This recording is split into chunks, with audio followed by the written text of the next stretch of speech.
Hello बच्चों, let's see this question. The question says that muscular wall of the heart is externally covered by.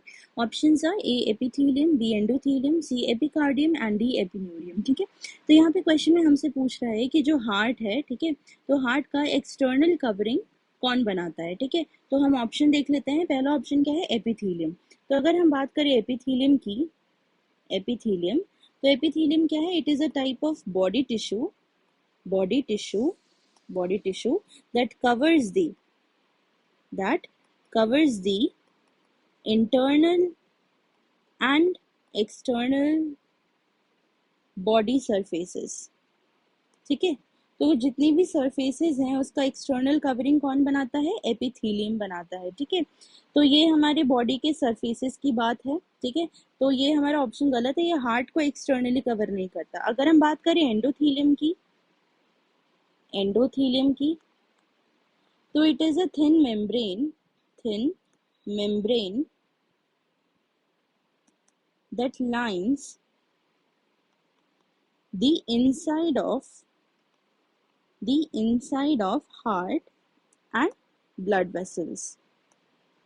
ठीक है, तो अगर हम यहाँ पे भी देखें तो ये क्या है? इनसाइड कवरिंग बनाता है हार्ट का, ना कि एक्सटर्नल. तो हमारा बी ऑप्शन भी गलत है. अगर हम बात करें एपिकार्डियम की, तो एपिकार्डियम क्या है? It is the innermost layer of pericardium, या फिर हम कह सकते हैं और external layer of heart that covers the heart.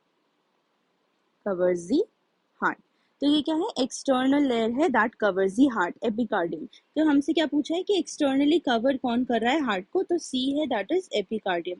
अगर हम बात करें एपिन्यूरियम की, तो ये एपिन्यूरियम क्या है? Epineurium is the external layer of connective tissues. ठीक है, तो कनेक्टिव टिश्यू को कौन एक्सटर्नली कवर करता है? एपिन्यूरियम कवर करता है, ये हार्ट को कवर नहीं करता. D option is also wrong. हमारा करेक्ट ऑप्शन क्या है? C, that is epicardium. Hope you have understood the concept. All the best. Thank you.